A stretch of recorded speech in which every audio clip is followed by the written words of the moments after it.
What's up, my beautiful people? Welcome back to the channel. We are about to talk about my race times. A lot of you have been asking about what is your PR on this, and we're going to talk about the races that I've done and the ones that I've planned for the future. So let's get straight into it. Have an amazing race, and we'll see you at the finish line. On your mark.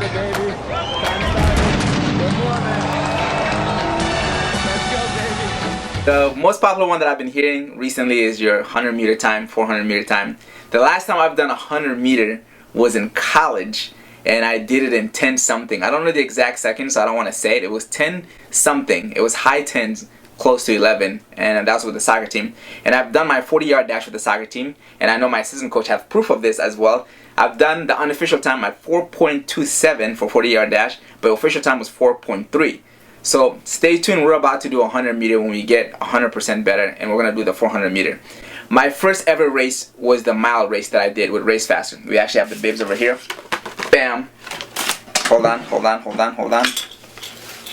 Just got to take this. And then first place in age group, by the way. We came in at 5:02 pace. This race, I just went in with the mentality of thinking of just completing this race in the 5 minutes. I didn't care what time in the 5 minutes. And to my surprise, when I saw the clock ticking, when it was hitting the 5-minute mark, I was like, oh, I was so close to breaking 5 actually. So I came in at the official time of 5:02. So we're cutting you guys off over here. As we're editing the video, we're trying to show the official time of each and every race, because I want to make sure I show you guys the real thing. There's no getting around it, no hiding. We want to be transparent.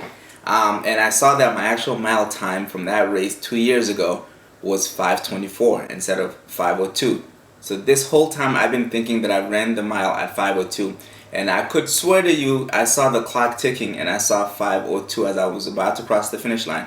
But it could have been 5:20 and I thought it was 5:02. And post race, I also went to look at the sheet that they print with Race Faster, and I saw 5:02. But that also could be a mistake. So this is a bummer, because this whole time since 2018 I thought that I ran a mile at 5:02. And I have connection with the Race Faster owner, the person who put this race together, and he also connected me with the chip time people, so I'll talk to them.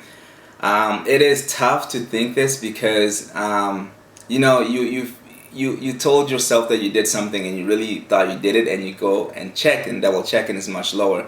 The bright side of this is, I guess, when I try to do the 1 mile time trial again, I did 5:37. I guess we weren't that much off from the actual 5:24. Yeah, well, if anything changes with this, I'm going to update you guys on it after I figure everything out with the chip time. But the reality is, the number that says on the website, the real number is 5:24. So I can't go around and say 5:02, because we don't see that.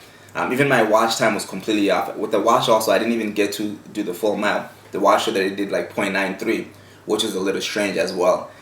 So yeah, so this is what we're going with right now. 5:24 is my official mile time. And if we still came in first place in age group, we checked that was accurate. Yeah, so let's continue with the video. Let's get it. I dedicate all my race to something. So if you just tell me, hell, I just go race, if there's not a meaningful reason behind it, I actually don't want to do it. And yes, I was doing it so you guys can see it as well, and I can see my own time. But this race, mile race, my first race, was dedicated to suicide awareness. It was very important to me that I dedicated the first race to that. And I knew whatever pen I was going, my heart, my lungs were burning. I could taste blood. I was saying that whatever pen I was going at that point is nowhere near what these people are going through with mental health. And so I dedicated that first race to mile race, Race Faster. Straight to the second race, the Yonkers half marathon, guys. Let me tell you all about this Yonkers half marathon. Okay, one of the subscribers, you know who you are if you're watching right now, he told me, hey, Hella, you want to run this marathon with me, Yonkers marathon? And I said, sure, why not? I've never done a half marathon race. I've done it by myself, but not a race, so let's just enter.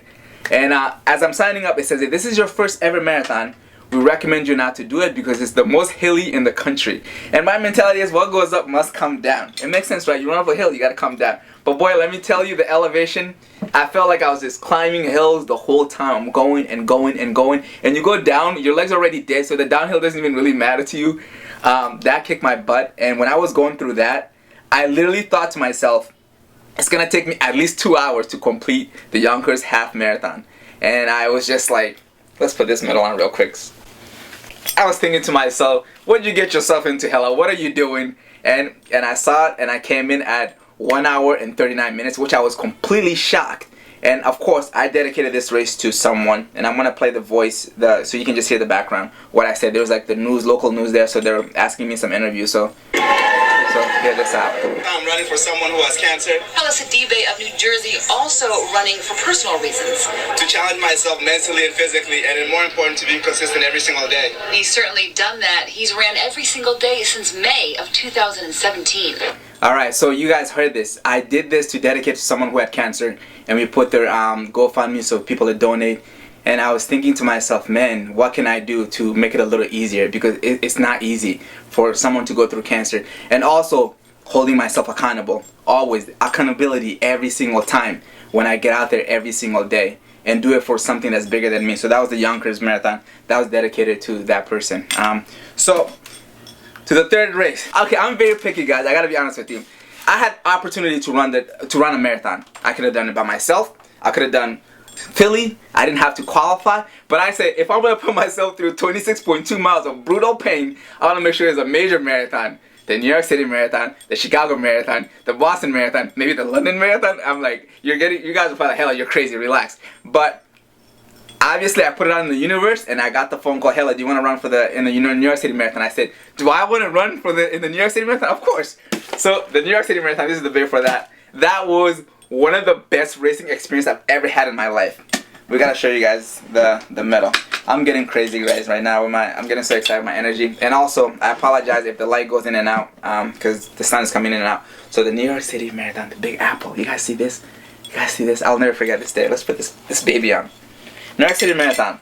At the start of the race, the energy. Hey, tell the story though about how you got in. Let me tell you guys the story actually how I got in. I'm laying down in this room right now, and my beautiful girl is on the bed, the best camera lady in the game. And I said, Belle, I call her Belle, which means beautiful in French. Belle. So I said, Belle, all I want for my birthday is to run the New York City Marathon. My birthday was like a couple months away. I said, that's all I want for my birthday is to run the New York City Marathon. A couple days later, I'm waiting in the car. They're going to a beauty shop to get some stuff because we're going to a wedding. I get an email, Hella, do you want to run the New York City Marathon? I was like, no way, this does not just happen. And then it was Casey Neistat people that said, we can get you in. And I was freaking out. All I did was put it out there, and in the universe, God, this wonderful world, replied to my birthday, which was to run the New York City Marathon. That's literally how it happened, guys. And the next thing you know, your man, your boy was running the New York City Marathon.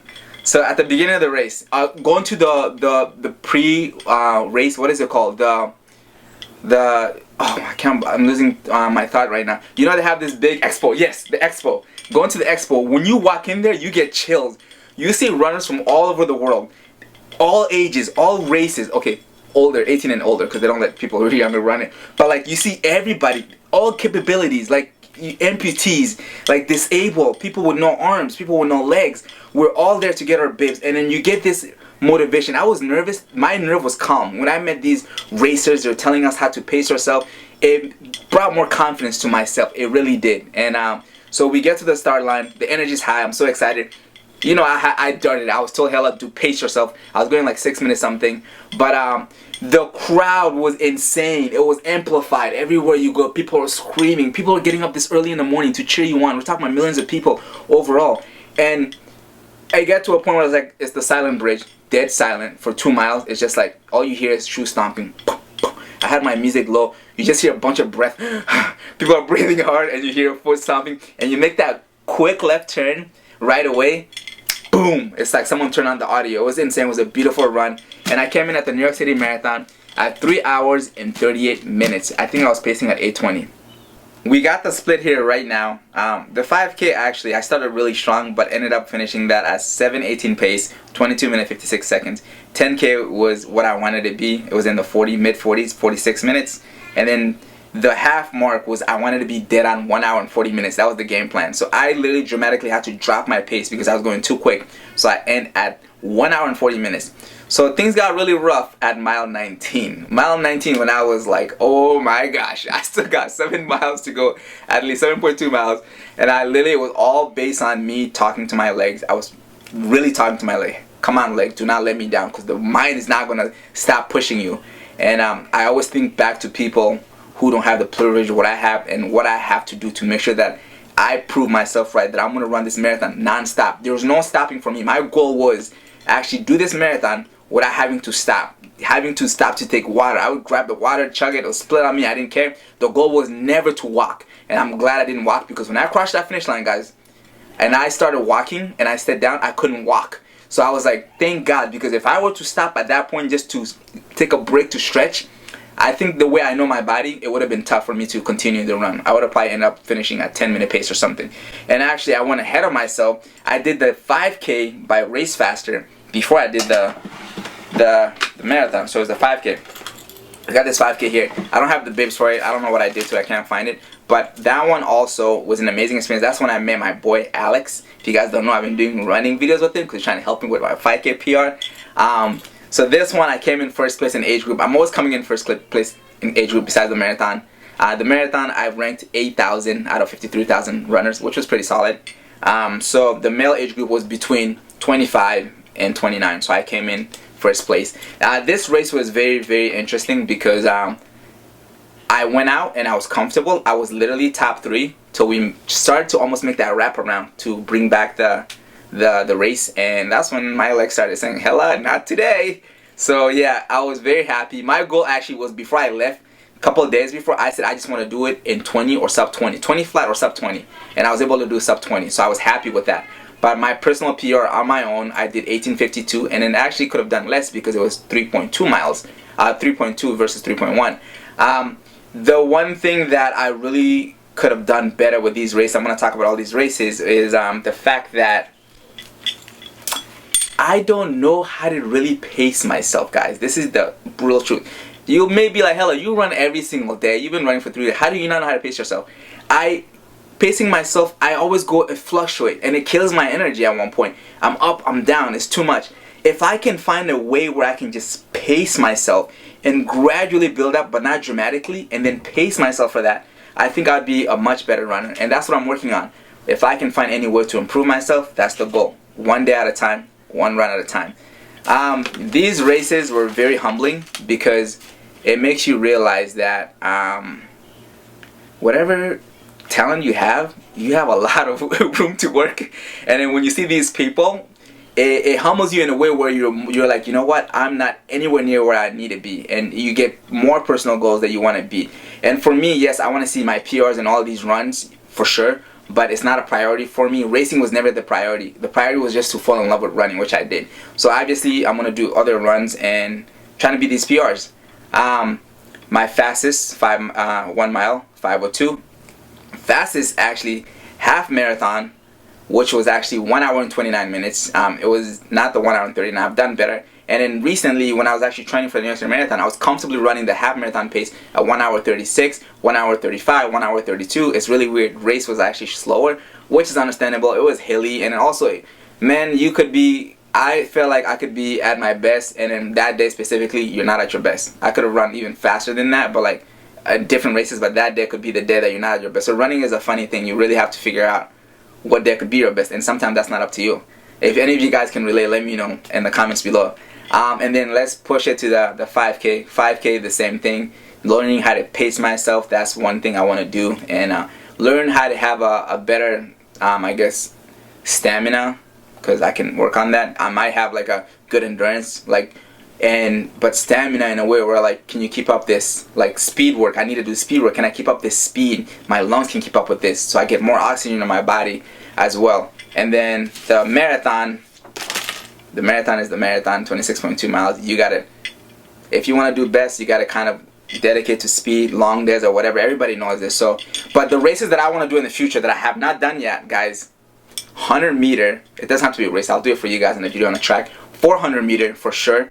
And then I want to be an ultra runner. I feel like my strength is the fact that I can mentally convince myself to endure pain. It could be really bad though, because at the end of the day, if you overdo it, it can harm you. So I have to be really smart and hit the happy medium. So I want to do a 50-mile race, a legit race, 50 miles, and go at it. And then after I do that, I've run 50 miles in one day before, but I want to do an actual race. And then after I do well, we're gonna go to the 100-miler. We'll see. David Goggins, I heard that you like to do these stuff, so if you want to run with me, let me know.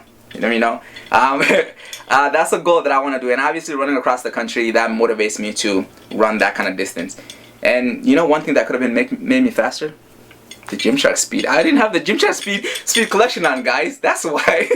No, I'm joking, but I don't know. I'm excited the fact that I've experienced all of this, and I get to share with you guys because you guys have been curious about it. I'm so happy that I can share with you, and I'm so happy now I have a PR to share that with you guys as well.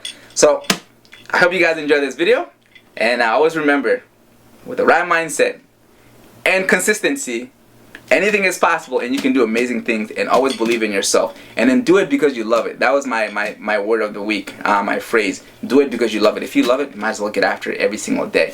Alright, I love you guys. I'll see you on the next video.